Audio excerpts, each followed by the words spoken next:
Hello and good morning. Guten Morgen. Hello and good morning. How are you doing, Astrid? We're just getting ready to go here.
Time to rearrange the furniture.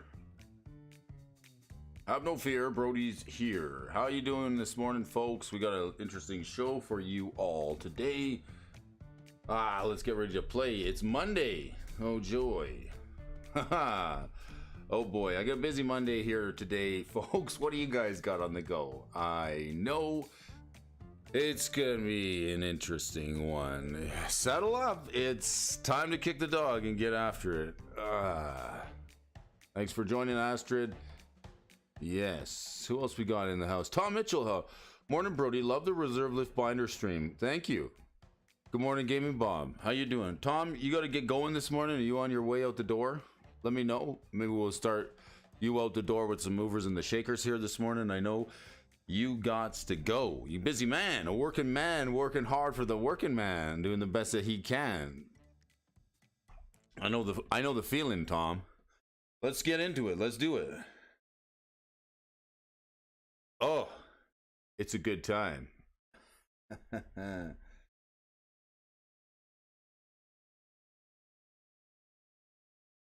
Everything's just fine. Give me a second here.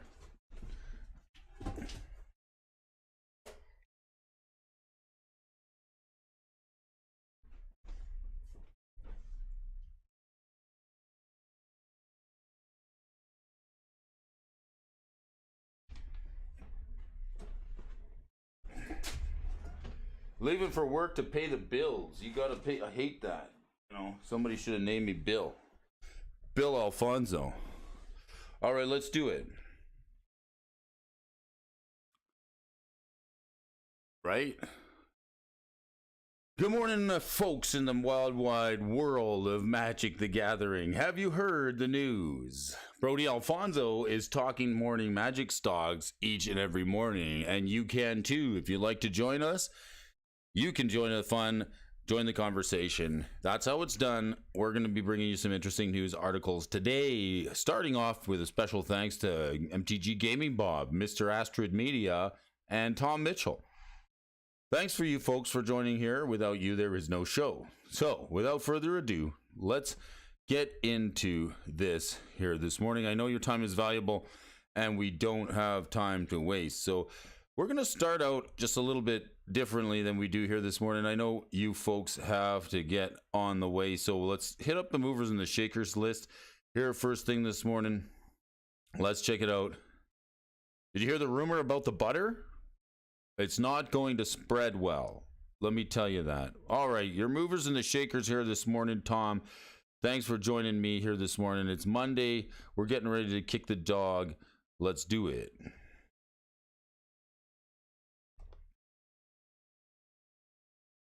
Cavernous Souls. Hey, all right. It's going to take a little minute here to get everything just popping just right, I'd say.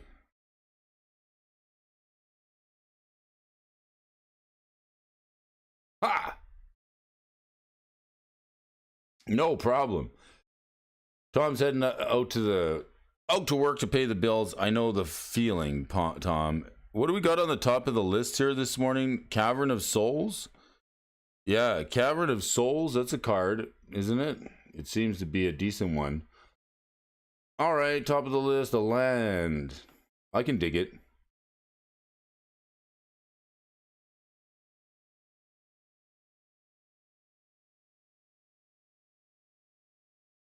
This live seemed the best. Oh, you're too kind. Let's see. Brody just wants to make lines on charts here. Let's check out the Cavern of Souls. It's Modern Monday. If you haven't brought a friend to Magic, bring a friend to Brody's. Make sure you tell them to stop by. Cavern of Souls. We're looking at these cards each and every day. What do we got on the list here? Cavern of Souls. This card here. It's a good one. You can get this in a repack or the list. Check it out. Okay, we got that was some Intimate Reserve List stuff. Oh yeah. Okay, let's check it out. As Cavern of Souls enters the battlefield, choose a creature type. This is played in Giants. I'm gonna build myself a coffee. Good card. Let's see where we're using this these days. Up 4%, $63. This card just sees reprint after reprint after reprint, doesn't it?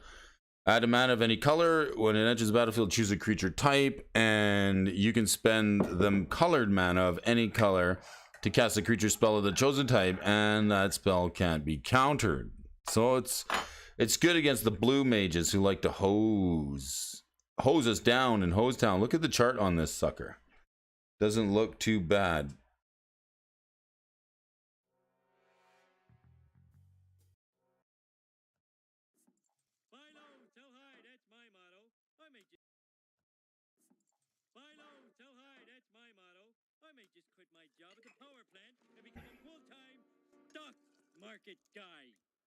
Good job, Homer. Let's trade these magic cards here. This sucker's been trending down. What do we got here? Let's look at this chart. I mean, it doesn't look too terrible. Thicky. Should we get Thicky? Pinky Thicky? All right, let's draw some lines here. Whoop, whoop, whoop, whoop, and whoop-de-doop. This card leads to settle about $50. It doesn't seem to do anything exciting, though. It's pretty boring. Safe place to park some funds. I've traded out of this and then regretted it before. It's been as high as $100 in Strixhaven. Actually, now's kind of a good time. I think, I don't know. I wouldn't be buying it. I gotta get myself some more reserve lists. Can't help it. Amulet Titan. There we go. Primeval Titans playing it. Mono White Initiatives playing it. Merfolk. Any creature tribal. Speaking of tribal, we're going to talk tribal today. Should be fairly interesting. The Doomsday deck, that's playing it in Legacy. All right. Modern Death and Taxes. Lots of them available. Modern Monday, right? Is Modern dead? Are you guys even playing Modern? Do you guys still play Modern? What's the format of choice? All right, let's check it out. Are you heading to...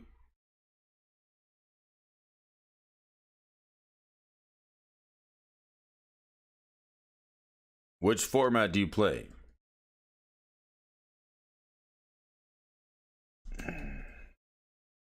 Modern? Pioneer?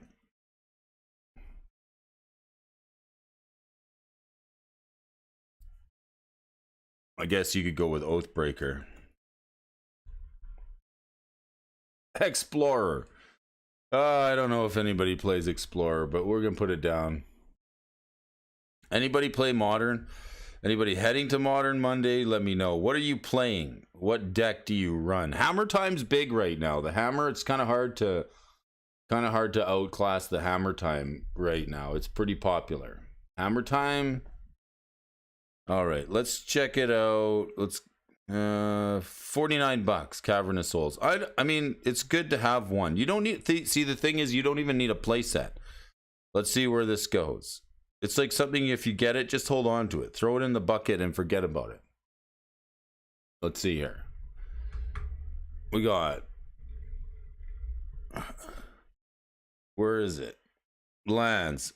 3 Cavern of Souls. See, very, very seldom do folks even run a playset. This one's got 3 in the Amulet deck. How much does the Vintage deck play? How many does it play? 4.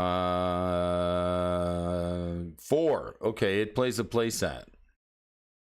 It's too bad this deck got banned. The White Plume Adventurer. This little White Plume Adventurer. Banned in Legacy. Right? Like, this is why Magic is fixed. Why would you ban a card like this? Right? 3/3 for 3 mana.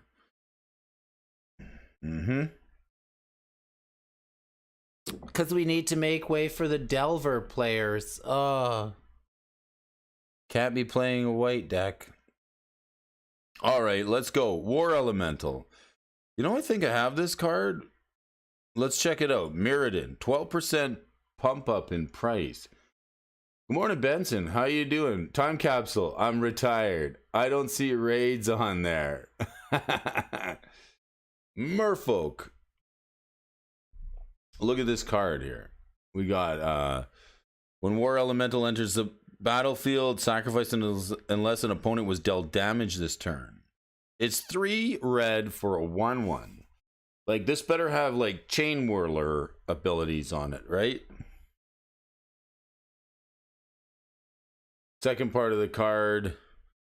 Whenever damage is dealt to an opponent, put that many 1/1 counters on War Elemental. It's like this shieldy looking fella that just gets better. Is that its helmet? It's just an elemental of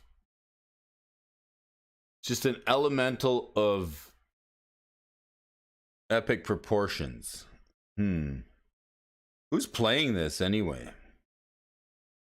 Shalai and Halar in Commander. What's the holy smokes? There's got to be a deck using this. Look at the price spike on this. Brody just wants to draw lines on charts, but check out something. Who knows? Does somebody know something we don't? That's sort of what I'm thinking. What's going on here? Look at the chart on this.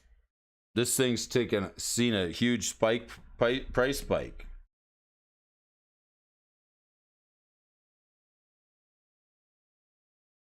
Look at this.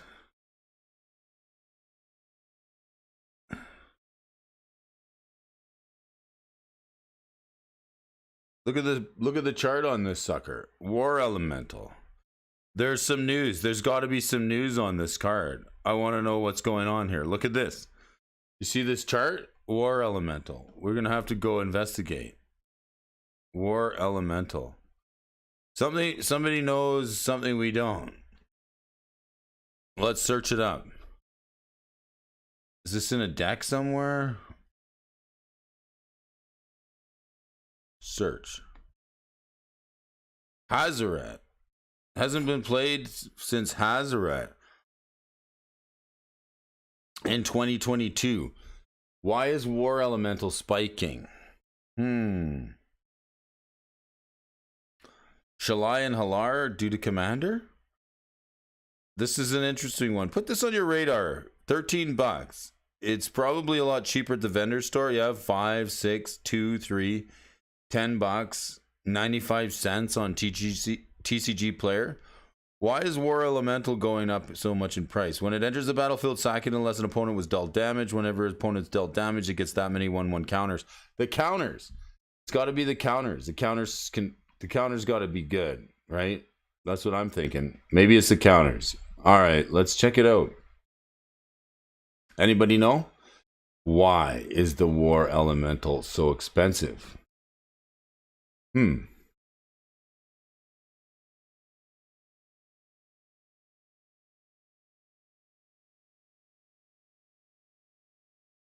That's crazy. Pretty. Bob's running commander raids and strictly raids. I don't blame you, Bob. Why would you? Let's take a look. Endurance. Here's another element. So that's an elemental. This is an elemental. How many elementals are we going to see here on the list this morning? Another elemental. Endurance. This is a green one that evokes. Pretty good card. Not even joking. Not even evoking. Gaming Bob, how you doing, buddy? I see you poking your head up. Keep your head up. Little Tupac action. This one's a green one that says Flash. It's got 2 green pips on it. 2 green, Flash and Reach. It's a pretty decent card. A 3/4. You get a 3/4 that says when it enters the battlefield, up to 1 target player puts all the cards from their graveyard on the bottom of their library in a random order. This could actually be even better in like the Dream Halls deck or like with Gaia's Blessing. Better than Gaia's Blessing because you can evoke it and get a creature that you can attack with.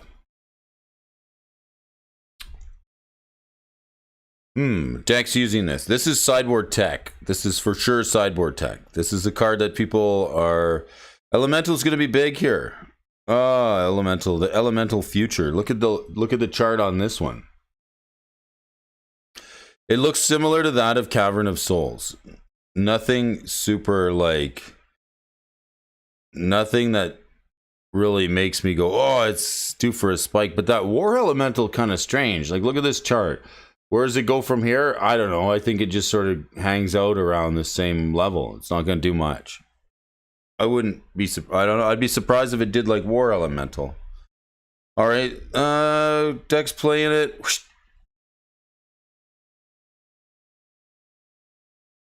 Anybody? Crashing Footfalls? Yeah. Amulet Titan, of course. Living End. Hoo-ha. 4 and 5 color Omnath. This is how they do it. 4/5 color Omnath. They just put it with the 4/5, I guess. That's how they do it. New Omnath deck's playing it. All right. What else we got here? Vendor store. Plenty available. 8 available. Endurance. I thought it would play it in Legacy too. Maverick. I want to see this Maverick deck. And I don't even know why they call it Maverick, but it's like a bunch of different creatures mixed together. Maverick's playing it, hey? Legacy. Crashing Footfalls. So what are we playing here in Modern? It is Modern Monday, so stick to the program, Brody. You got Crashing Footfalls, yes. Amulet Titan, yes. Living End is 4 colors now. 4 color Omnath, Yawgmoth. Let's take a look at the Living End deck. I'm interested to know.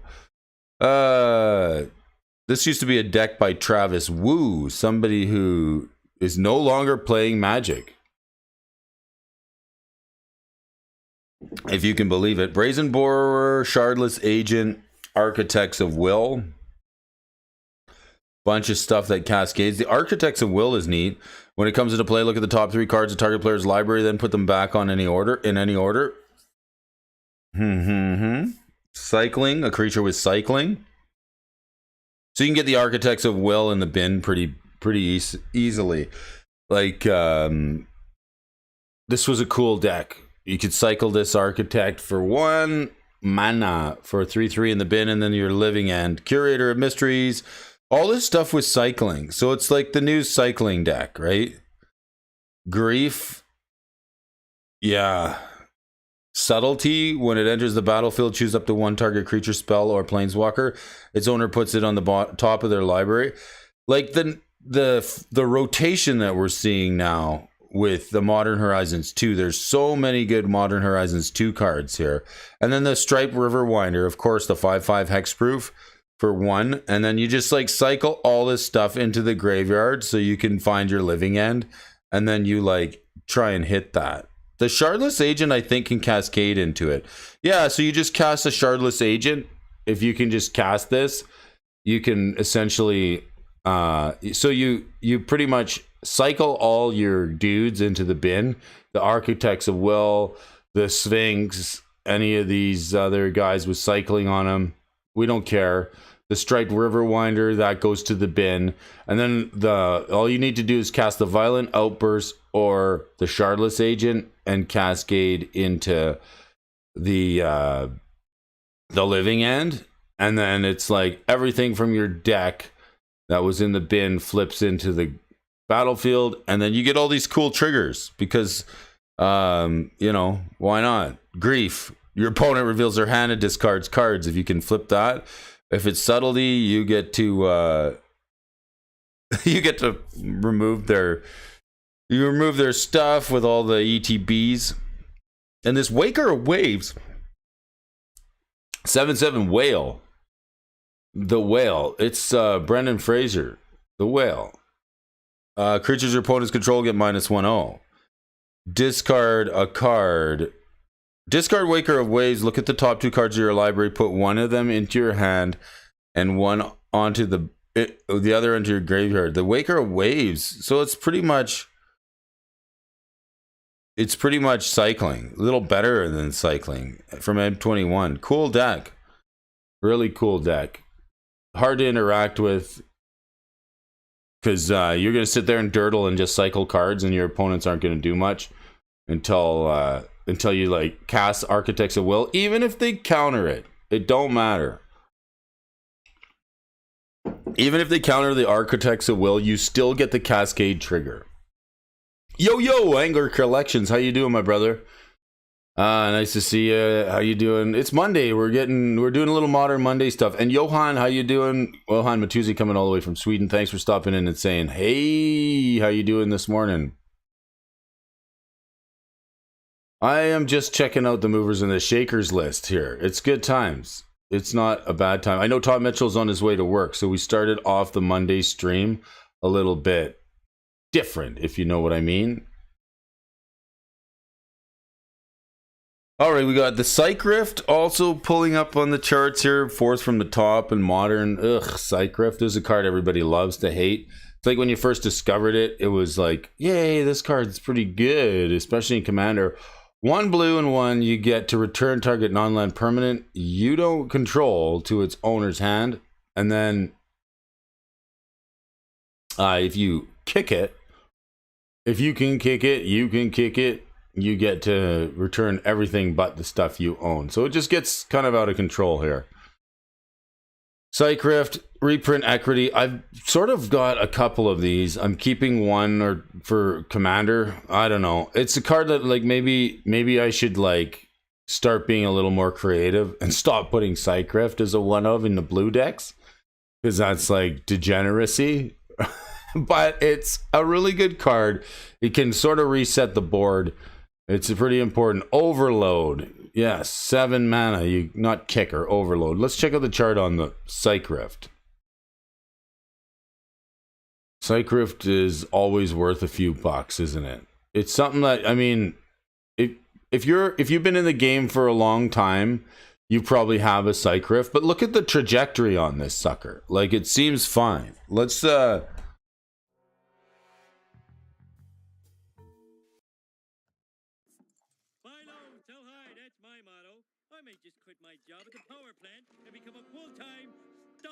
market guy.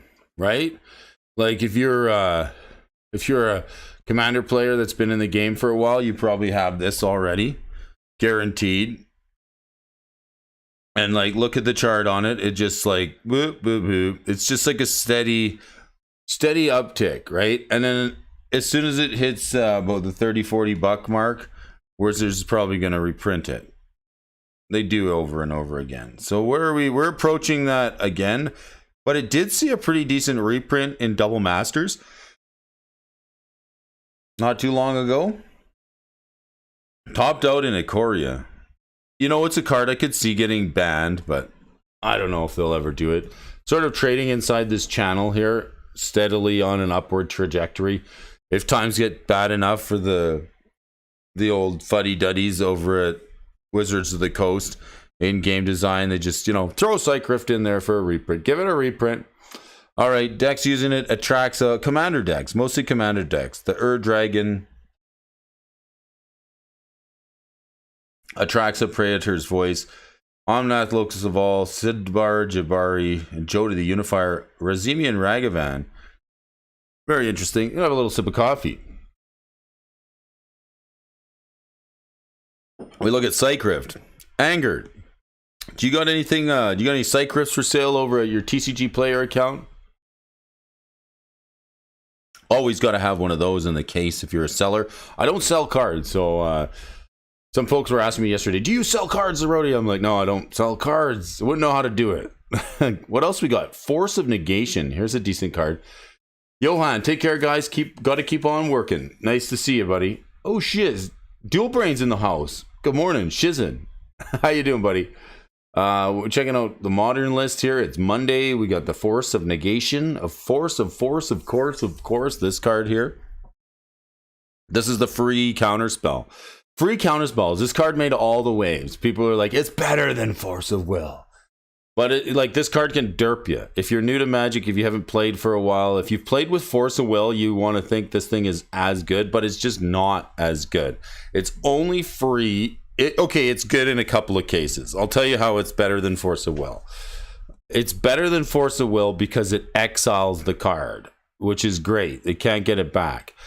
So the second part of the spell, counter target non-creature spell. So it can only target non-creature spells, where Force of Will, like what the reason Force of Will is so much better, especially than in Legacy or any modern Reanimator deck, is because when you're running Force of Will, you don't care if they cast Goryo's Vengeance. You don't care if they cast Reanimate. You don't care if, well, I guess you do kind of care if you can counter the creature. But yeah, this one, this one doesn't hit creatures. It only hits non-creature spells. So you have to know what the target is, because if it's if they're gonna follow up with a creature after, it's too late.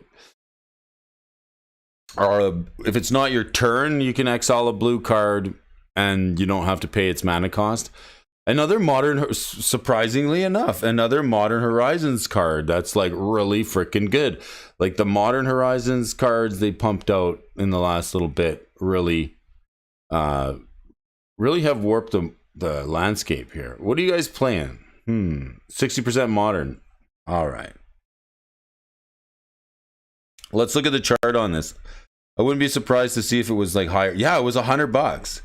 It was totally $100. It's got a couple of is it gonna get a reprint? Has it got a couple more? Let's see how many reprints this sucker has. Double Masters. Yes, they did reprint it. Look at the art on. Everyone was excited about the new art for this one.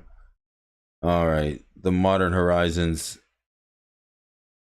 and the Double Masters. Who did this one? Greg Hildebrandt. Interesting. The colors, right? All right, let's check it out. Crashing Footfalls, Living in Murktide Region, all the usual modern suspects. And then Blue Tinker, Vintage is even using it. Delver, 8-cast. This 8-cast deck seems like a fun deck. I would want to play this. Seems okay. And then the Doomsday deck. Teamer Delver and all the other good stuff. Yeah, Force of Negation, cheap right now. How much is it? $33? Yeah, if you want to, like, yeah, this card was like $100.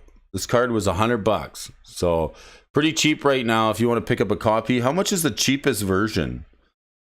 Double Masters borderless? That's crazy. How the you know, they got the foil etched and then the borderless and then this. At this point, I don't even care anymore. I'm like, if it's a card that I want, and the difference is negligible, if it's like something that I need for a deck, I'm so sick of these variants. I'm just like, give me the cheapest one. I just buy the cheapest one. I'm like a bargain shopper now when it comes for playables. Yeah. So like this was $100 card, and now there's like 1, 2, 3, 4, 5, 6, 7, 8, 9 different variants, ranging from $60 all the way down to 34, 35. Quite frankly, this was the original one. I think it's like, I like the original maybe. I would say get okay, so if you're going to get anyone, you want my opinion, and you want to get this one. This is only from like looking at trends. So like if you look at cold snap foils, the original foils are expensive. If you look at Shadowmoor, the foils, anything that's an original Shadowmoor foil is expensive. I would say if you had to buy a Force of Negation, and you had to pick from this list of variants, the list of variant, go with the original Modern Horizons foil. It's not even it's close to the cheapest. I mean, you can get the double masters for 34 or 37, but like if you pay a couple bucks more, you can get the Modern Horizons original foil for 42, which isn't the most expensive. The retro foil. The retro foil. That's the expensive one. But this card's come down a lot. So, I mean, if you haven't got one or you didn't open it, see, that's why I opened one. I opened a couple of them. So, I was pretty happy to get it. But I wasn't, like, ready to pay the $100 for a single that I knew was later. So, like, this is a good case. When it comes out, this card was like $100, right? And then let's take a look here. This card was like this thing was like a corduroy pillow. It was making all the headlines, right? Look at this chart. So this card came out, the foil was $100, and then it was 200, and then like it kind of went up to 300 around Caledine. This is when like Modern was still getting some support. And then we got like some new formats and a bunch of sets, and like boom, now we're down to here about the $30-$40 mark. And it was like right around here where I'm looking at going, should I just buy it? And it's like, no, I spend $100 on some packs, and I'd be like a farther ahead to do that, right? I'm glad I did that, because now this card's like $30. You can just buy it later for cheap. Force of Negation, hey? 10 people watching, hurrah! Nice to see you. I'm going to build myself another cup of coffee here this morning. It's Monday. It's May 1st. And like Star Wars Day, what day is that? May 4th, right? So that's going to be Thursday. We're going to have to do something good for we're ready for we're ready for Star Wars Day. Hey, how you doing? Okay, Darth, back in your home. All right. Force of Negation on the list here this morning. We're switching it up here. I would say this is a pickup. If there's no better time to pick up Force of Negation. If you don't have it, if you've been waiting, like if you didn't open it and you were like, I don't want to spend the $100, now's the time to pick it up. It's pretty cheap. Might have trouble using it, but Modern, Legacy, Vintage, it's only better than Force of Will if it's targeting a non-creature spell. I've derped myself trying to like forgetting that it doesn't. Just one note to caution when you're playing this, if you're new to Magic, if you got it in your deck and you haven't actually cast it yet, just remember that it doesn't target creature spells. And if you do nerf your opponent's spell with it, if you do nerf their non-creature spell, make sure they put it in the exile bin, because they shouldn't be able to get it back. That's a pretty common misplay. So it's really good. If you're playing against like a deck that plays Mox Diamond, like the lands deck, if you hit somebody's Mana Rock with this, it's really good. Sideboard tech. You hit somebody's Mox Diamond with this sucker, or their Chrome Mox, it exiles it. They're going to be something that takes 2 cards. This is really good because it costs you a card. So it gets situationally better depending on the matchup. If you're playing against a Reanimate deck or a deck that plays Mana Rocks, the lands deck, anything that runs a Chrome Mox, Blood Moon, Bloody Moonscape. This one's up 6%, $12.99. I know Johan Matuzzi just picked up a nice one from the dark. Here's a card that keeps getting reprinted. And like, look at how many versions there are. Why not look, the dark is the $90. And then the Amoket Invocation. The one nobody can read. Okay, this is like sort of when Brody started playing and when Chronicles come out, it was like, wow, I could get myself a Blood Moon for dirt cheap. Magus of the Moon is also really good. If you guys haven't played it, let's check out Magus of the Moon. Just because this card is, you know what I like is, this is what I really like, is when Wizards of the Coast does a forced rotation by introducing a lot of these Modern Horizon cards and Modern Horizon 2 cards. And a card like Magus of the Moon, which is a 2/2 body that turns all non-basics into mountains, this card is actually really freaking good. It's making waves in Rakdos mid-range. It's a threat. It sticks to the battlefield and it hits for 2. Morning, Michael Superbacker. How you doing, buddy? Nice to see you this morning. Tommy Siddons, best draft I've ever had. I got 2. I got an Urza. Okay, best draft I've ever had. I got an Urza P1. Force of Negation passed. Oh, I got an Urza passed on turn 1. A Force of Negation passed on turn 2. Archmage's Charm on turn 3. And a white and a Renin 6 in the prize support. Wow. That sounds fun. That's pretty decent. Johan, enjoy your day, buddy. Dual Brains in the house. How you doing, brother? My brother Ed. Good to see you. Dang, Brody's over 300. Yeah, we're like the 300. We're like the mighty Spartans. We're like the bloomin' 300. We've got our spears sharp, and we're ready to pounce on some of these deals here. That's right. We're rocking, and it's because you. I gotta thank you guys. Thanks for sticking with me. It's a long way to the top when you want to rock and roll. So this is a card that lots of people hate. Okay, and it makes me love it because this card, it gets so much better in a legacy deck. Like if you want to play budget legacy, this card's a good card. It works well with Goblin Welder. It looks good. Works good with any of the Goblin Engineer decks, the decks that recur stuff. You can get this out on turn 1. Turn 1 Blood Moon's not so hard to get. Spirit Guide's still legal. I don't think they banned it in Legacy. Simeon Spirit Guide.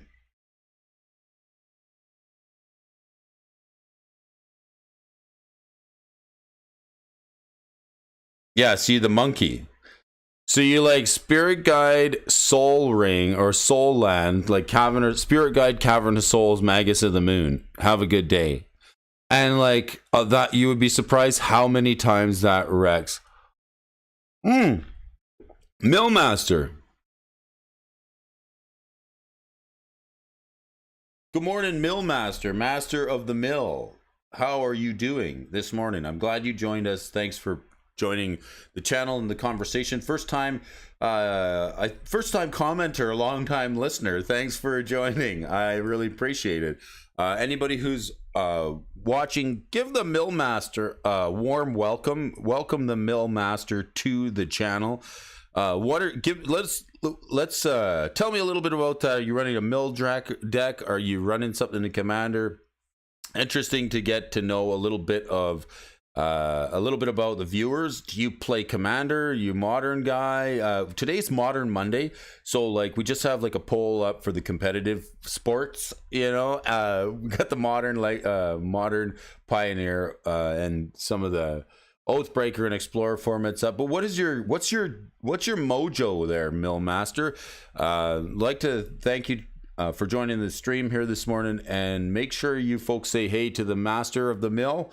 It's nice to have you here, chilling like I'm villain as we're milling some stocks. All right, let's check this out. Thanks for joining. Yeah, we're getting it. It's probably because of the Millmaster got us over that 300, right? But this card's so darn good, Magus of the Moon. I love it when these modern legal. It's also modern legal. I want to see, is there a modern? There's modern decks using it. So Murktide's running it. See, check this out. This is a card that will just bother people because it's a 2/2 body. And this and Phyrexian Revoker are also really good. 2 power. It's a 2 power beater. It's like it hits face for 2. Reanimator's playing it. Winota. Let's take a look at the Rakdos mid-range deck. I want to see it. And I also want to see Ragavan, Dothy, Croxa, Pyromancer, Grief, and Fury. Sideboard? Yeah, sideboard. They're running Blood Moon, but you can also run Magus of the Moon. It's actually good enough. If you don't have the Blood Moons, Magus of the Moon is actually let me put it this way. If you're new to Magic and you don't have the funds to buy yourself a Blood Moon or a playset of Blood Moons, buy the Magus of the Moon, put it in your deck, and you will look like you know what you're doing. Because people will look at your play when you put it down and say, why isn't he running Blood Moon? I need to worry about this. And they'll think that you actually mean to play it, because there's reasons why people would want to play Magus over Blood Moon. And if you don't have the funds for Blood Moon, Magus of the Moon is just fine.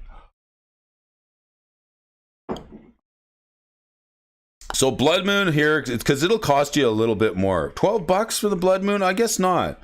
We can get it all the way for $11. What do we run it for a moon package these days? Murktide Regent? Let's see. It says Murktide's running the Blood Moon.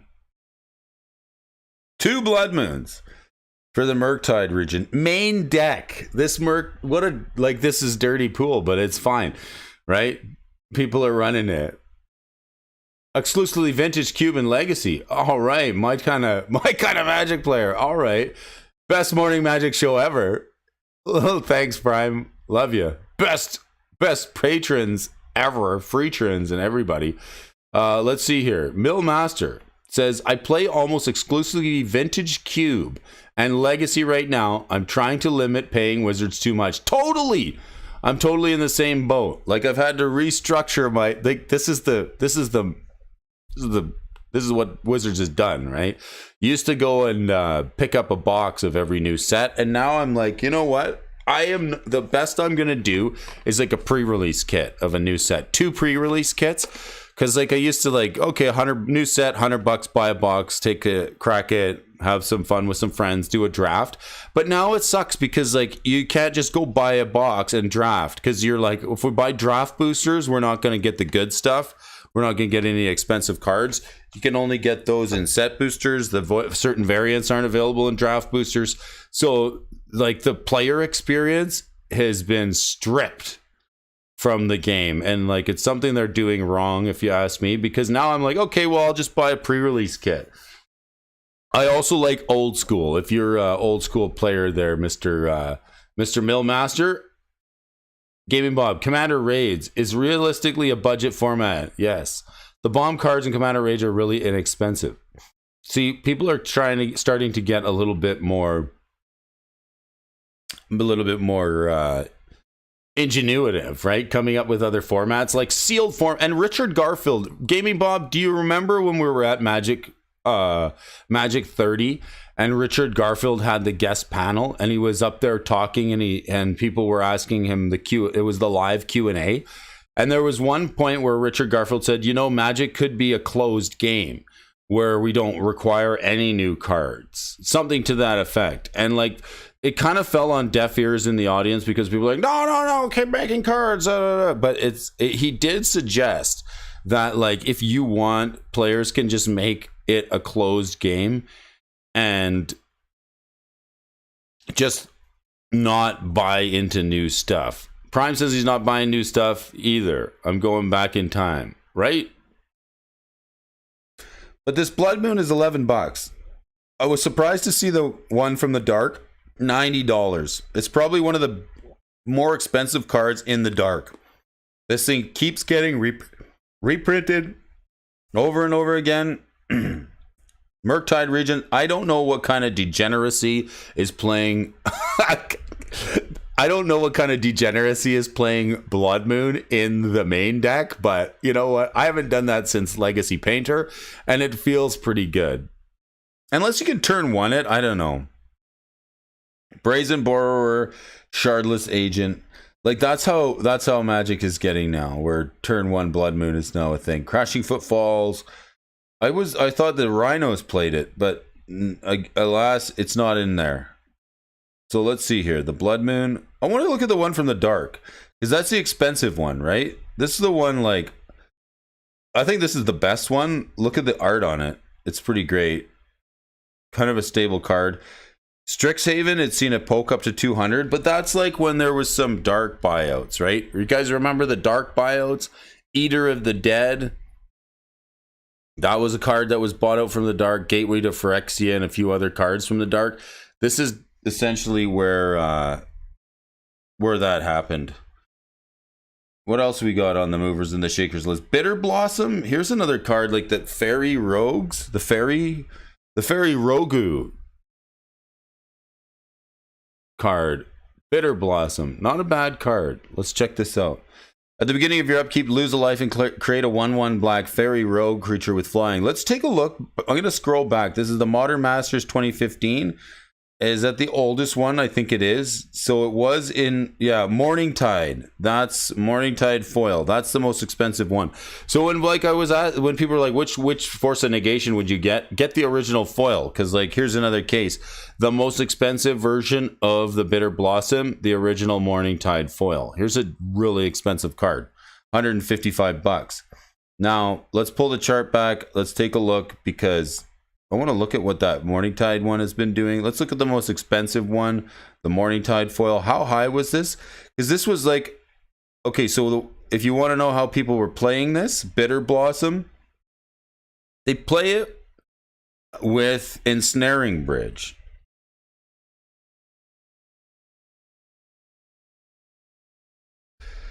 So let's bring up the Ensnaring Bridge from 7th edition. The foil, it's the $699 Ensnaring Bridge. You can get a cheaper one, but this says creatures with power greater than the number of cards in your hand can't attack. It comes from Stronghold as well. You can get a $20 version of the Ensnaring Bridge. I just put the 7th edition up here just for fun because, you know, some people want bling. The 7th edition foil at $700. So, like, the Bitter Blossom is a deck. Let's see. Mono-Grey Tron, Mill, Eldrazi Tron, Prison Shops, Mono Black Pox. I don't know. Maybe people aren't running it that way anymore, but this is the way it was run. You'd run the Bitter Blossom, you make all these 1/1s, and then you drop the Ensnaring Bridge so that creatures with a power greater than the cards in your hand can attack. So you sit at 1 card, and then you just take over the game with all these little fairy dorks that fly. And then if you want to incorporate some rogue synergy in there, be my guest. Another card that works well with the Bitter Blossom is Tanglewire. It's a thing that can tap down your opponent's creatures. But yeah, the Bitter Blossom was a where are we playing it? Deck's using it. Let's scale this back. How expensive was this card? This is one where, like, if you were lucky enough to play during Morningtide and pick up a foil copy of it, or open it, like, and you sat on it, you'd probably be doing well. Don't ever get rid of it. That's like the best one. Right? Kind of expensive. Unless you want to, like, trade up or trade into something else. But I don't think, like, this is a weird card. It's like, this is what everybody would hope for in reprints, especially with a modern staple like this one, that the original foil will hold its price, and then all these box toppers and secret layers and all these extra printings, yeah, they're wanted because, like, the Morningtide foil was so expensive. And then all of a sudden we just got it again and again and again and again and again until it's now down to about $27. Let's see the chart on it. Looks not too bad, actually. Whoop. Oh, whoa. It's took a little dip down, actually. It's taking a little dip down. Little dip there, Jerry. Little dip there, Jerry. All right, let's check it out. I already have, like, this is a card that I don't have in the Morningtide foils. Never did. Wished I had it, and it's like I never really bought into it. I sat out. Maybe that's a good thing, because I've opened it since then.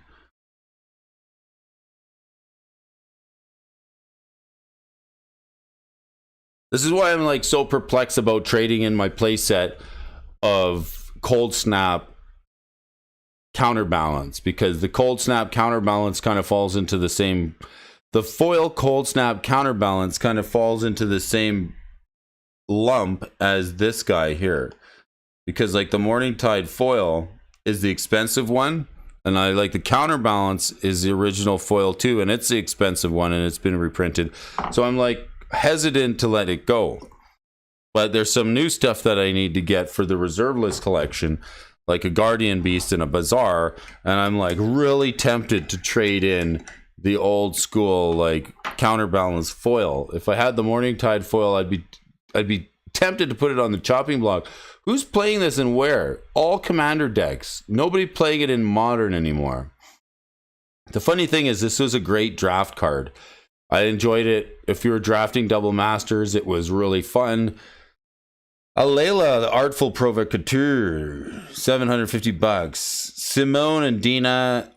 I'm gonna check out Simone. Zimone. Did you ever watch that show with Al Pacino? Sim 1. It's a pretty funny card. That's a relevant movie these days. Has anybody seen Sim 1 with Al Pacino? There was like, he uses an AI to create a movie star, and he fools the world into thinking like that the AI Simone was a real person, and then the AI that he uses is so good that everybody in the world becomes a huge fan of this movie star that was generated with the AI, and then when they can't find her, they blame him for killing her. And then he tries to explain that it was only an AI in the first place. So like is that Zimone and Dina? No, that's Simone. That's Sim 1. Great Al Pacino movie. If you guys haven't seen it, check it out. What do we got here? Let's check the comments. Simone and Dina running this. Whenever you draw your second card each turn, target player loses 2 life and you gain 2 life. Oh my gosh, this is super good. Whenever you draw your second card, target. This would even go good with a Sheoldred. Like a little Sheoldred on the side, a little Zimone on the side. Benson says, I remember summer mornings in 2010 buying Lorwyn and Morningtide packs with a nice iced coffee on the side and pulling Blossom. That seems like a dream. Take me there. Opposition and Bitter comes up in my cube quite a lot. Turn 1 Initiative, more broken than turn 1 Moon. You think the turn 1 Initiative is more busted than turn 1 Blood Moon? But is it like, this is the thing with what we're getting in Modern Horizons 2 and Ragavan and like all the power creep, Murktide Regent, Urza's Saga, Ragavan, you've got like Urza Lord High, you've got all these bombs, all the elementals, you've got grief, you've got solitude, you've got the Avarax and all these elementals, not to mention Omnath, like this powerhouse cards that they're okay, that's fine, that's totally fine, but no, we can't have like a straight to legacy creature giving us an extra card draw in Initiative, because Delver players will whine about it. Because Delver needs to stay relevant. Right. Okay. I think it's funny. Like Delver was never that great in my opinion. It's like a mid-range deck. But it was sort of nice to see something like sort of take that spot, like a different mechanic. But the thing is and I'm salty, Millmaster. I'll tell you why. Because I never got to play it. That's I feel like some other folks got there first, broke it, and then like now the toys are not allowed to be played. It's like when you go over to a friend's place and they're like, go play with Johnny and Timmy, and then they're like, okay. Opposition, the GOAT of draft. Yes. And then somebody breaks the toys, and then they're like, okay, no more toys for anybody else because somebody broke the initiative. Somebody broke the initiative. Now nobody else can play with it. Hallowed Fountain. Here's another card. Another dual land. Like, I mean, the enemy fetches are going to be... I think there's been a little bit of discussion about Yeah, opposition and bitter blossom comes up. It's good. Call me 3-1. This is the first live stream of yours I have caught. Do you normally start around 5:30? Would be great if you do. All right, so our current time is right now. First of all, let me just talk to the call me 3-1. Super. Good morning, folks. Thanks for joining me. It's Brody Alfonso. It's May the 1st, and this live stream's the worst. You'll never catch me at a later time. I'm usually here up. I want to thank you. Some call me 3. Everybody, and some new subscribers here this morning, and new people tuning in. I'm so stoked that Some Call Me 3 is here, as well with the Millmaster. Couple of cool cats joining us here this morning. This stream's for you. Everybody, please welcome these two fine viewers to the channel. Appreciate the conversation, the chat. This show is for you. A couple of questions about it. Some call me 3. This is the first live stream of yours that I've caught.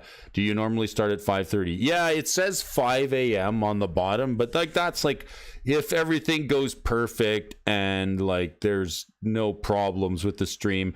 I usually try and get the stream up. Right now, the time is 20 past 6. That's the hour. And if you haven't caught the stream before, we never change time here. This is the center of the universe, the center of the world, and we never change time. So we're at 6:20 right now. If your time zone changes, I will not change. I will just stay on the same time zone. So I'm stuck in this never rotating time zone until people start getting rid of them. But right now it's 20 past 6. Usually I start around 20. We've been on for about 50 minutes. So yeah, but right around 5:30 is when we'll be live and chatting, about an hour past right now. So whatever time it is near you, we've been on for about an hour. It's 6:20 here, start around 5:30. I want to thank you for joining. Good question for any of folks who are tuning in. And if you get hit with the daylight savings, if this time is working good for you, then it'll work good, well until fall. And then the world's going to change time again, and people are going to be late for work and everything else that twice a year that mucks everything up. Fetches, and more fetches. Shocklands, Apocalypse of Shocklands here. Hollowed Fountain, this is the blue-white. This is a good card. Okay, I want to see what do we got? $29. I like this card. How cheap can we get? The cheapest we can get a Hollowed Fountain, $14. $14. And I would suggest, if you don't have a playset, do it. Get the Hollowed Fountain from Ravnica. Get your playsets. $12. This is such a cheap card right now. $12 for a Hollowed Fountain. I remember when I first got into Magic, it was I looked at everybody who was playing competitively, and I did not have the Shocklands.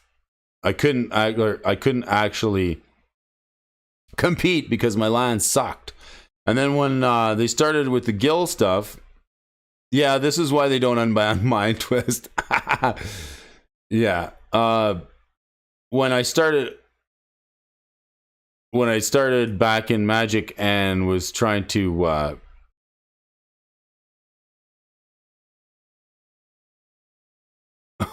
build some modern decks, I didn't have any of these Shocklands, and I didn't want to spend the money.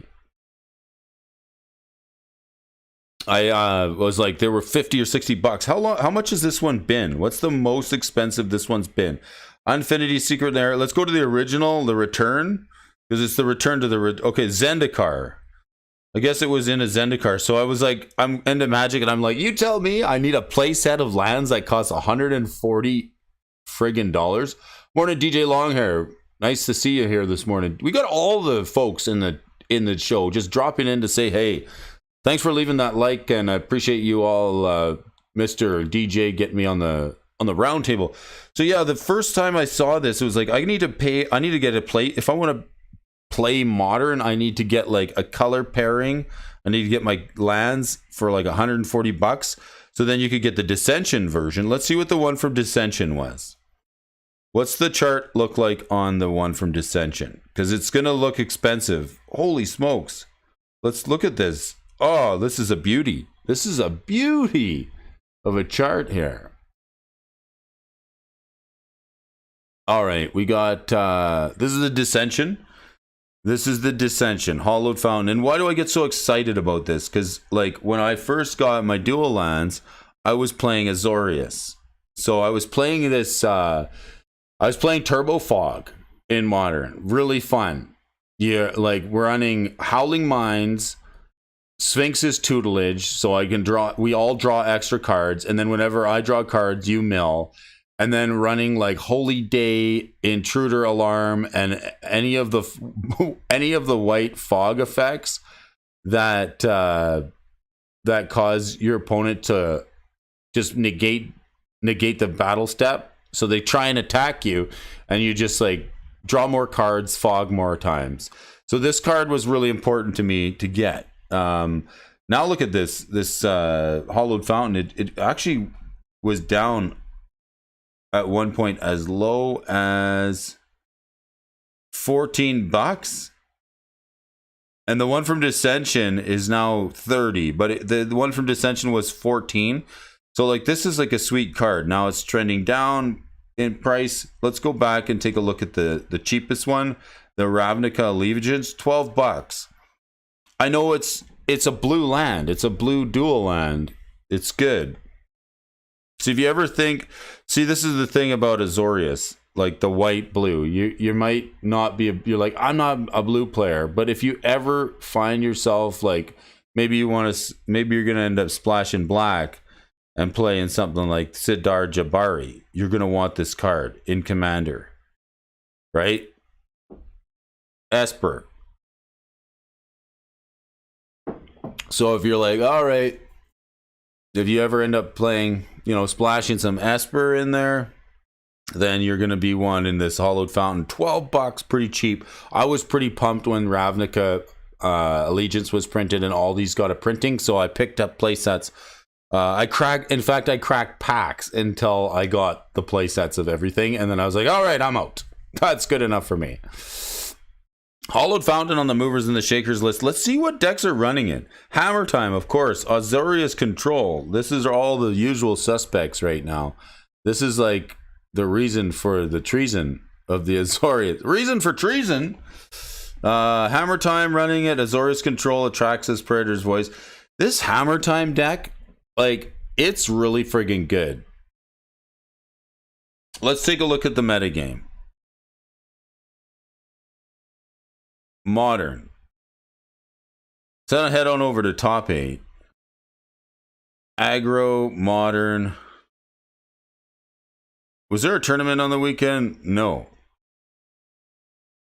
But creativity seems to be taking the front seat. Hammer Time's really popular. People like running it because it's fun. Creativity seems to be the one that seems to be putting up the most tournament wins. And then Murktide, Eldrazi-tron, Hammer Time, 8th place. Let's see. 8th place, Dave would love this. All right, so this is good. And here's the thing. If you guys want some tech, okay, I'll tell you about Inkmoth. Okay, so look at this. Here's some tech, and this goes out to Garen Jotter, and I'm going to bring it to you folks here today. So Inkmoth, let's look at the Inkmoth, because here's the card that goes in the Hammer Time deck. Check this out. Taps adds a mana to your mana pool. All right. And then it says, for 1, Inkmoth Nexus becomes a 1/1 Blink Moth artifact creature with flying and infect until end of turn. It's still a land. So did you know that you can equip the hammer to this and then it loses flying, but then you pay 1 more and you give it flying again? Did you realize it works that way for any of you, the 14 people who are watching? The Inkmoth, like look, let's read the hammer, right? The Inkmoth is actually that good, and this is why this is so darn good. It's got evasion. Hammertone even shows up in Legacy for sure. Woke Cardboard's here. Thanks for joining. Prime, okay. So if you didn't, let's take a look at this. Thoughtseize is cheap as borscht now. Let's go. let's check out this Igmoth Nexus and this hammer. Colossus Hammer. Where is it? Yeah, so Colossus Hammer says, the quick creature gets +10/+10 and loses flying. So you make the Inkmoth a creature, and then it has flying and it's a 1/1. Then you equip the hammer, and then it gets +10/+10, and then it's an 11/11 and loses flying. And then you just activate the Inkmoth a second time to give it flying again, because you can do that because it checks, right? Like state-based actions, like it'll check and be like, oh, it lost flying, but then you just give it flying one more time. And then because you can activate this as many times as you want, it becomes a 1/1 Inkmoth artifact creature with flying, and in fact until end of turn. So it becomes a 12/12 with flying if you can pay the mana into it. Yeah, that's definitely how it works. Yeah, it's scary. it's really scary. What else we got here? Hall of Fountains cheap.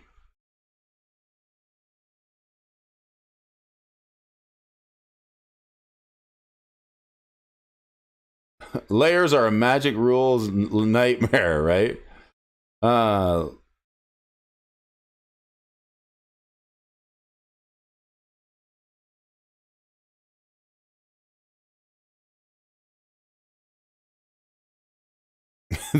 They actually made a nicer Inkmoth. I like the one with the... I do actually like the Secret Lair one. It's not too bad. Okay, so let's check out what else we got on the movers and the shakers here for you folks. Got that. For Monday, Steam Vents, another dual land. Of course, Murktide's going to be pushing this sucker up in price. And Scalding Tarn. All right, we got to get to one article here this morning. We do. We got a couple articles here for you folks. What do we want to look at? March of the Machine Sleeper, seeing a 900% increase in this card. Let's take a look here. All right. So did you not hear about this card? Maybe we'll run over to the stock desk and see what Arjun has to say. Okay. Weekly winners. Let's check out your weekly winners here. All right. From last week. These are your winners. It's Monday. Cavalier of Night, this is the card that did very well last week. It's back up in price. It's up to about $15 for the foil, 8 to 10 for the non-foil. 153% increase. Just like last week, the Cavalier was one of our winners, and the Cavalier Knight shot up 150% almost overnight. The Cavalier cycle came out in 2020 and has one in every color. During their time in Standard, most of the Cavaliers saw at least some play, and others still see play in constructed formats. While the winner of last week, Cavalier of Dawn, did actually see some play in Pioneer. It seems that the Cavalier of Night is mainly popular because of the Commander. The card's already spiked in play in Commander around Hakuns, this guy, the Strom Scourge, and Moira, the Urborg Hunt. Moira, that's the name of the in Peter Pan. Cavalier Knight is a knight, and you may already know by now that means Commander March of the Machine's new Cavalry Charge Precon deck is all about knights. Okay, and then the Herald of Hoofbeats giving it a little bit of support as well. The deck is Commander with Sidbar Jafari of Zalfir seen has given it quite some impulse in the popularity ratings of knights and creature types. Guardian of Faith, here's another knight, up 99%. The knights are moving, and like if you were hanging out with us a little bit earlier, like I slept on the Kinsbill Cavalier that Benson was telling me about. I can't believe how right that guy is. If you haven't checked out some of the tech videos over at Benson's place, go check out Benson and Friends. He's in the chat today. But this is, if you want to speak about knights here, this is a good one. This Guardian of Faith, another white knight creature with vigilance. When Guardian of Faith enters the battlefield, any number of other target creatures you control phase out. And this is crazy because phasing is coming back in small doses. This creature from Adventures in Forgotten Realms has been popping up in the radar from nothing. It already sees play in Pioneer in the sideboard with elves and white weenie decks. Phasing is an older mechanic that is proving to be more and more plentiful. Players that find it quite useful. Remembering that when I started playing Magic, I found it rather confusing, and nowadays there's plenty of a reminder text on cards to explain somewhat how phasing works and how to treat these permanents. The main use of Guardian of Faith in these decks function as a way to phase your creatures out in case of a board wipe, saving your creatures from being destroyed and then letting them phase back in on your turn. Yeah, that's exactly what I've been saying for years. Phasing is going to be coming back and be really good. And then we got for Teferi's Protection, even a card like Apocalypse. Like we're not just like I think he's understating this, but a card like Apocalypse that gets rid of all permanents, like including lands, is exceptionally good with phasing. If you can phase your lands out with a Vision Charm and cast Apocalypse, or you can phase out all your permanents and then cast Apocalypse, you're the only one left with permanents. Ooh, you got a banger heading up there? Still no 4 diamonds. Is there a link to his channel? Yeah, Benson, throw a link in your channel there. You'll like it. I think you'll really like his shorts. He does a good job. If you like a little bit of hilarity, if you like some creativity, if you like somebody who sees card interactions quickly and is ahead of the curve on that stuff, Benson, throw your link in there. Please do so. It doesn't seem to be a real likely reason for a spike, but when we take a closer look at the card, we notice that it is a knight. Just like previous winter, it seems like the Guardian of Faith is a good upgrade to the Cavalry Charge deck, but being a spirit seems relevant since there's plenty of tribal support for spirits, and it can easily fit in these kind of decks like Celestial Kirin and Oyobi, who split the heavens. Mostly it seems like it's found its way into commander decks that revolve around a new card from March of the Machine, Errant and Giada. Let's check this out. Flying Flashmeister. Thanks, Benson. Yeah, throw that up there. Throw the link in the description. Anybody who hasn't gone over there and check out some of the shorts there, combo shorts, like some combos you might not want to play, but you're definitely going to get a chuckle out of them. Let's check this. Errant and Giada. You may look at the top card of your library at any time. You may cast spells with flash or flying from the top of your library. Really friggin' good. Holy smokes. I like Oracle of Moldiah. That's a cool card. It's really good in Legacy. I could see this being good even in Legacy, where like playing off the top of your deck is a great place to be. I never realized how good Bolas's Citadel was until I sat down at a Magic 30 across from the table at a vintage event. And when your opponent is playing off the top of their library, it's a really hard place to interact with it because you can't make them discard the card. It's sitting on the top of their library. They get to look at it any time. It's intimidating because if they have a full hand and then they go to the top of the library, you're like, dang, they can just keep going. And if they have a way of like milling that card and getting it off the top, if they don't like it, and then going to the next one, it feels really bad on the other side of the table when your opponent is able to play off the top of the library. So this is a card, if you got your Hollowed Fountains, this is definitely a card that's going to be good. You may look at it anytime. It's got flash, it's got flying. This is a threat. You may look at the top card and you may cast spells with flash from the top of your library. Let me just say this: if you got the Leyline of Anticipation out, I don't know if that works. I would like to know, but it seems fine. If you guys haven't checked out the Discord, I'll put a link in the Discord there. Let me throw a link in the Discord too. I think that's funny. All right, let's check it out. Let's keep going. I like that card, man. I do. That Errant and Giada, really good card. Definitely think it's got some... I'll throw a link to my Discord there. Anybody who hasn't hit us up on the Discord, we always got chats and channels over there, and you can hook up if you haven't connected with any of the content creators that join in the show each and every morning. My vid popped up on that screen. Yeah, buddy, it did. If you have, and if you haven't checked out my Discord, I threw the channel in there. You can hook up with the Dual Brain, MTG, Benson, any of the content creators, Prime 406 Games, Mr. DJ Longhair. Usually, folks will have some stuff posted in there, and if you haven't used Discord yet to connect with the team, it's always a good way to do it. All the amendments to the game are kind of ridiculous as well. Amendments. Thanks, bro. You betcha, buddy. All right, let's check out this card because this one is. I'm interested to take a look at this card here for you folks this morning because this one's seen in a 900% increase. This Apex Altasaur. All right, a big fat dinosaur from. Can you even say that? You can't say Fat Pack, but you can say Fat Dinosaur. No problem. This is a 10/10. It costs 7 and 2. It's got when it enters the battlefield, it fights up to target creature you control, and then when it's dealt damage, it fights another target creature control. It brings belligerence to new heights. Cool card because like it's going to fight something, then take damage, and then fight something again. You got to give the sucker indestructible, right?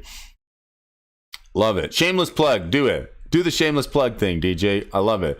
Okay, so here's a big fat dinosaur from Commander 2019, and you can imagine that from these big creatures that cost 9 mana, you can obviously find them in slow formats like Legacy. This is why dinosaurs, like I'm really hesitant to trade in the Gishath, the one that flips creatures into the battlefield off the top of your deck if it deals damage, because Dinosaur Tribal could be coming back, and this seems like a decent one. All right, this creature has found its way into the occasional Legacy 4 or 5 color Zenith decks that may revolve around cheating into play of with Natural Order. All right, well, this card, while playing Legacy and preferred to be at least somewhat up to date on this metagame, it was today that I realized that the card actually sees play there. However, it doesn't seem to be the reason for this spike. The reason seems to be Commander. It's already seen play in Gishath, Sun's Avatar, Slimefoot, and Squee decks, but with the release of March of the Machine, Dinosaurs received a little bit of support with cards like Etali, the Primal Conqueror. Etali's really good. I got to play Etali in my pre-release kit. I did Etali, my opponent's creature that makes odd mana cost. I can't remember the name of it, but the guy that makes all odd mana cost deal double. And Etali was swinging for like 16. So it's really good. Etali says when he deals damage, then you get to flip stuff off the opponent's deck, and you get to play that card without paying its mana cost. Pretty cool. And it transforms into an 11/11, which is darn good. What's also important to say is that, remember, that is what Wizards has announced, that we will return to Ixalan in the upcoming Lost Caverns of Ixalan set. This most likely means a bunch of new dinosaurs will be printed that will also spike in interest and gain creature types. This may very well be a good moment to pick up some of these important dinosaurs. What definitely helped in this card shooting up in price is that it's played in the last episode of some show nobody cares about, and the aforementioned Slimefoot and Squee deck. So I would say if you're going to be playing this Altasaur, and this is, okay, you want Brody's hot take? Here it is, for all of those of you sticking around who are still here and hanging out with the Brody. I'm going to give you Brody's hot take, and here's a card that some people say is like the most terrible card in Magic the Gathering. DJ says, Duel and Brody, it's worth getting the Commander Collection in black. Is it worth getting the Commander Collection black? Regular, non-foil, now premium foil down to 60. So after taxes, regular 50, the foil 70, 75. Is there a Discord invite? I saw the channel link. Unfortunately, they do not double as invites. Oh.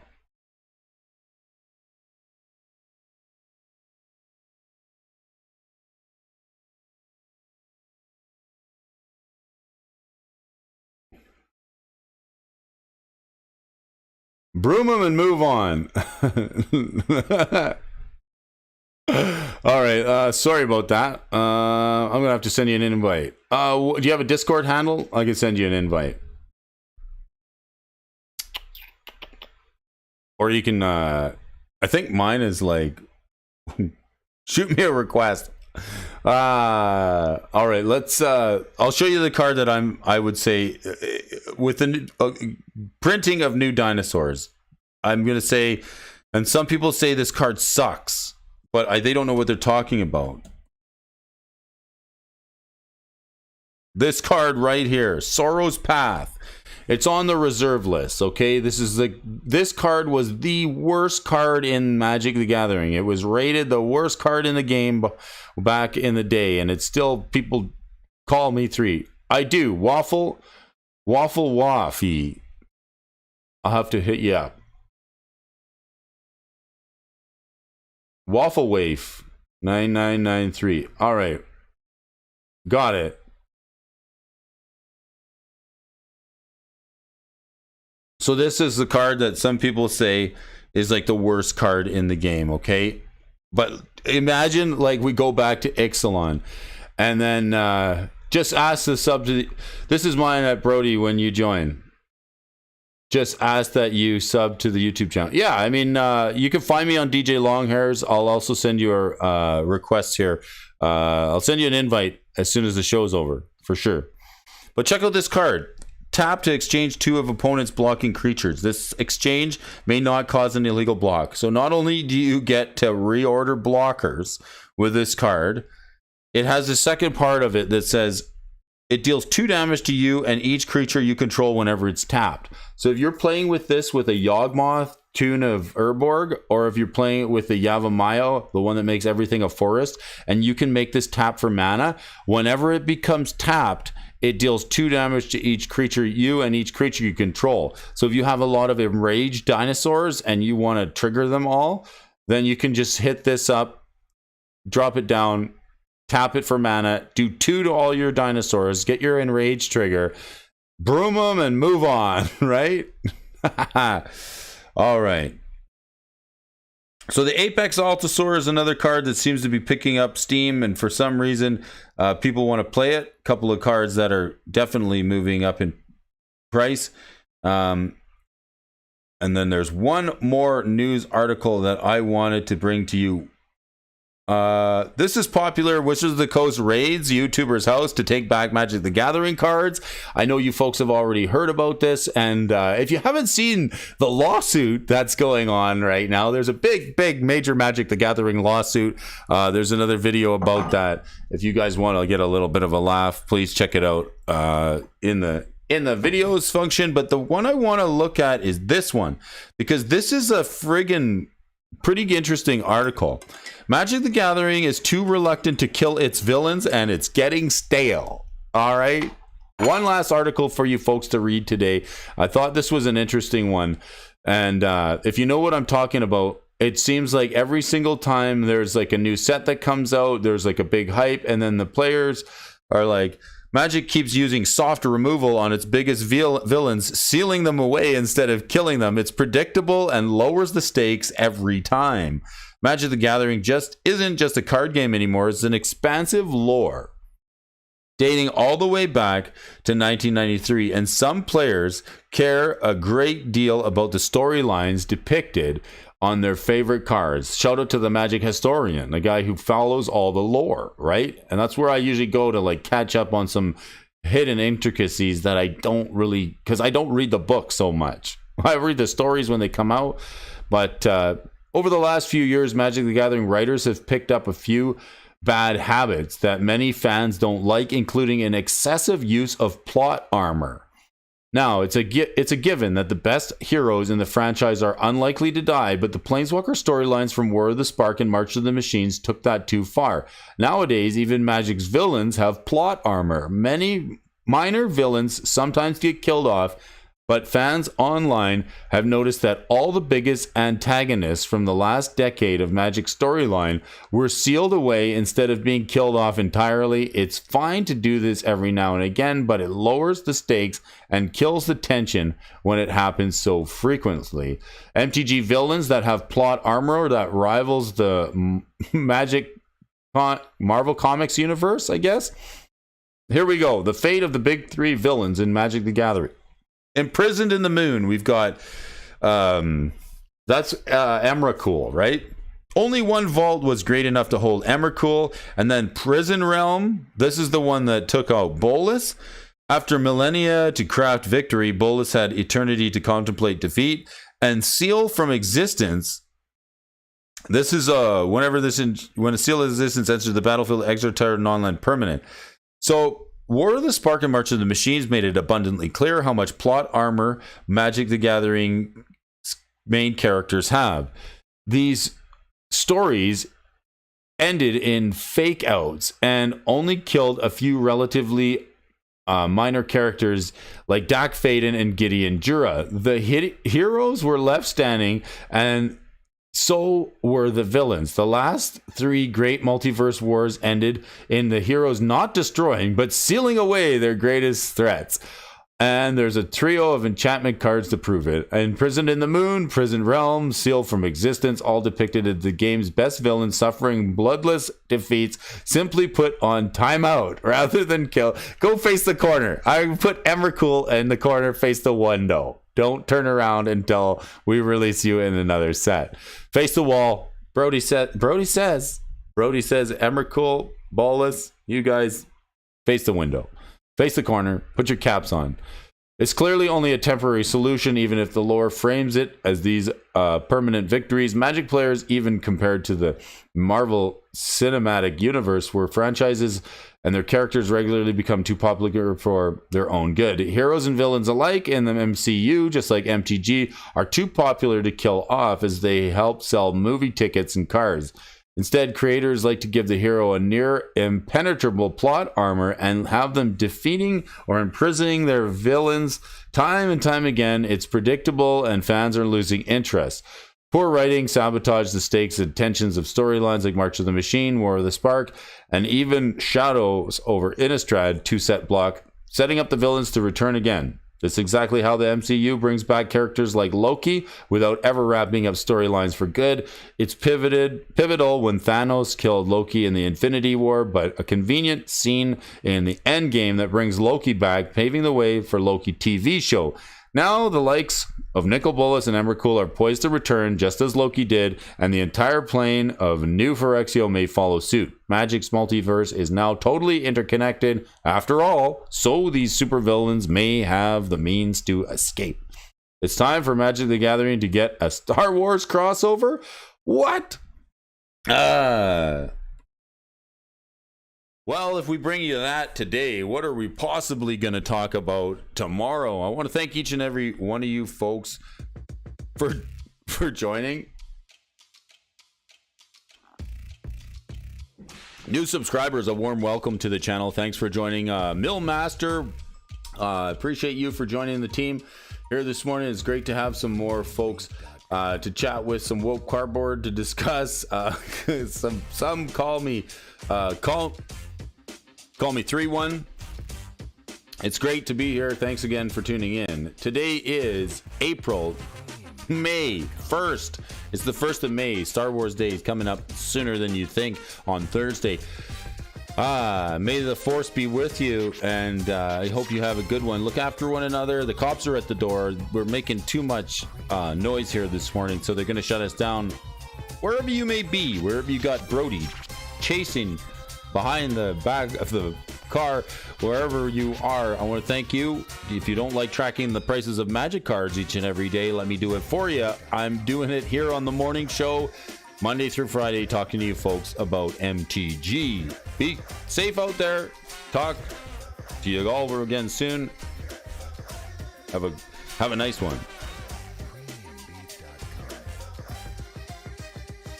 What did the one hat say to the other? Stay here, I'm going on ahead.